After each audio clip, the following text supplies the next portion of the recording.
So this is the image I created, I think around 2021. So that's about 2 years ago. And that was when I just turned 40. It was a moment to remember, I guess. So I took a series of photographs and I was mostly nude and just covered with a fabric. And the same year, I got invited to exhibit in Canon Malta at their showroom. So I showed them the series of photographs I created, and they were very happy to exhibit them. And so I was very happy. And one of the photo, I name it the visible personification of absolute perfection. And this is from Oscar Wilde in his novel, The Importance of Being Earnest. It's a comedy and I absolutely love it. I have watched the movie and I've read the book and also have the BBC play, like the radio play. I absolutely just love the story and the humor there. It was just amazing.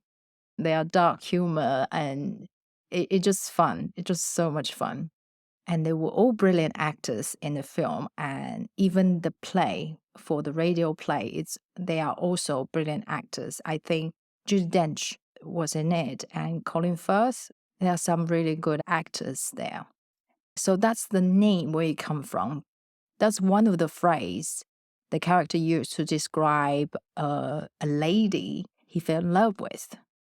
You are the visible personification of absolute perfection. And you cannot have you cannot give more higher compliment to a woman, say that she is the perfection or is a model of perfection. You cannot give a higher compliment to that. In this image, I sat on a stool, which was my partner made all by wood, and I used a piece of tool just wrap myself. And this is an image that is perhaps uncomfortable for some people to look at because my hair isn't perfect, my arm seems big, and I have a belly showing. And there's nothing perfect about this image. But to me, it is perfect. I don't know if that makes sense to you, but for me, this is me at 40 years old. And I would never appreciate that before when I was 40. If I have a little bit belly showing or have a little bit thick arm, I start to panic and diet. And the hair is also not done properly. If anything happened, a lot of women would panic. Don't even think about taking photographs. So that takes a lot of, I think, self-growth to able to see that and feel comfortable. And actually, I love the way I looked. It really takes a lot. And I think before, when I was in my 30s, I probably would just delete, not even think about putting out to let people see it. It's just impossible. Like, how can I show people my belly? How can I show people my arms and my hair? Come on. It is just impossible. I want to show the best side of me. How can I show this? But after 40, I don't know what happened to me, but probably just because I have, it's a long journey of self growth and I got to know myself better and I start to feel really, really grateful in life, everything I have. And also the body which carry my soul and help me going through all sorts of things and help me to achieve all sorts of tasks. And I'm just so grateful. So I am not gonna I'm not going to talk anything bad about my body. And I work so hard to keep myself healthy, really.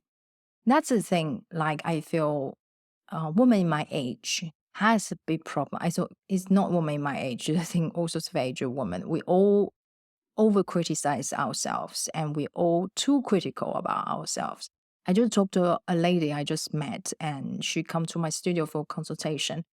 And I always ask this question like, is there anything like you feel more conscious about so I know how to post you, how to use the lighting to present the best version of you? And she talk about a lot of things, which is most women, we don't feel comfortable about. She talked about those parts of her body that we all feel conscious about. And it's just a common thing. And that's the things I'm showing in the photograph. And it's kind of feeling like, I think it's all about confrontation. I want to confront people when you see the photograph that if you don't feel comfortable, why? Because when I feel uncomfortable about myself, for example, if I have like a full belly sticking out after a good meal, then I look at other people how they dress, and I was like, oh, she got a belly, because I have one, so I judge other people as well. But when I don't judge myself anymore, everyone else looks beautiful. So the inner journey I went through is that I stop judging myself. So my inner world changed. Then how I see other people also changed. Like I have more compassion and I have more empathy towards other people. And so I think it's important to go through this self discovery and this growth journey. And I made peace with myself. If anything I don't like, I will put myself to change it or accept it. If I can't change it, I accept it. It is what it is. I'm over 40 and I'm going through a phase that I have a slower metabolism. So it's like I eat the same food and put on weight. This is, I think that a lot of women going through this, even men going through this, and just life changing. You either have to change your diet or you have to do more exercise. Change it just by taking a lot of action to change it, or accept the fact. And I have done both. Like I accept what I look like. Also, I find that, okay, I don't like it so much. So let's go on a diet, a healthy diet, cut some carbs down and go on a high protein diet, and let's do some more exercise. These are all takes energy and care and research and to achieve the result I want to have. But these are something also, it's a mental game as well. I see it like that, like how much you actually have control of yourself mentally. For example, low carb diet is very, very hard and is hard for a lot of people as well because you will have to cut down all your favorite fruits like cakes, bread, and pasta. These are very hard. And I mean, not just not to eat it, but you cut down the portion. That is the easier way to do. I mean, a mental game is like how much you can resist food, how much you can. It's a mind game, I feel like. How much, it's like an addiction. No difference than addiction. For example, I was addicted to coffee and how I got rid of it, and it's also my game. It's a my game. That's how I see it. I feel like this is my game and I'm gonna conquer it. I'm going to work my way out of it. It all depends on how you see things. Like I feel a new diet is totally my game. It's about how you change your mind to see differently. And then you're able to change the way you live. Because eventually the diet have to merge into your lifestyle. It's not just like temporary change. So it's definitely, for me, it's my game. And I just feel like every single time I feel like I get rid of some addiction, like for example, like coffee I had, like I feel I gain some power back of myself. And it's a great feeling to have. I'm going to be sidetracked anyway. Where I grew up, the culture has a very high standard of beauty, and perhaps just one standard. And I grew up in Taiwan. I didn't know this when I was living there. It is until I left. I left Taiwan when I was in my 20s. Fell in love with European culture for a reason. In Taiwan, the beauty standard is pale skin. You don't go into the sun and you have to look like a lollipop. Lollipop is like, the big round tub and a stick, right? Like you have to be super skinny to be called beautiful and pale skin as well to be called beautiful. And I was none of that.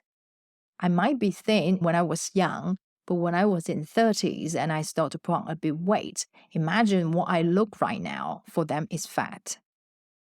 And it's crazy, right? Because I am in my standard weight, like a normal standard weight. But in Taiwan, I will be considered, oh, you put on quite a lot of weight, eh? Yes, I've been told that I have put on weight and my skin is too dark. Like you shouldn't go into the sun. I've been told off. But in Europe, there is more variety of beauty, I must say, like variety of beauty standard. And every individual can be celebrated. And that is something I love about European culture, especially when I was living in Italy and I saw many beautiful statues. The beautiful statues in Italy, they are just so, how do I say? They are not just one type of beauty. They show all type of beauty. Like you can have a belly and to be celebrated as a statue. You can see like they are bald head, they are woman with belly, round bottom, and thick legs. It doesn't matter. They celebrate all sorts of beauty. And that's what I love. I do believe that everyone has beauty in them, and there is no one standard of beauty. And I learned that in European country. And all those statues or paintings in the museum and galleries just inspired me so much. It broadened my mind to see things differently and to look at people differently and to think differently as well. Like when you understand that any type of beauty can be celebrated, you can celebrate yourself too. And when I was in Taiwan, I don't think there will be people feeling very comfortable about themselves because the standard beauty just very far fetched. So I would say a lot of girls and women just feel insecure, just feel not enough. That's how I feel when I was living in Taiwan. So when I see the photograph of myself, particularly this one, I'm showing lots of flaws. I see it's all about acceptance. It's not about perfection. It is about gratitude, not about shame. And I do feel like self portraits help me to see different side of myself. And on the way of journey, I see my changes. And sometimes I don't accept them. And then when I don't accept how I look, I had a hard time, really, really hard time. And when I start to accept how I look, and I'm happier and healthier. So this is just something I want to encourage you. It's about love yourself as well. I think acceptance comes first. You accept the way you are, and then you love yourself. And once you love yourself, you will go to work on yourself to make yourself healthy.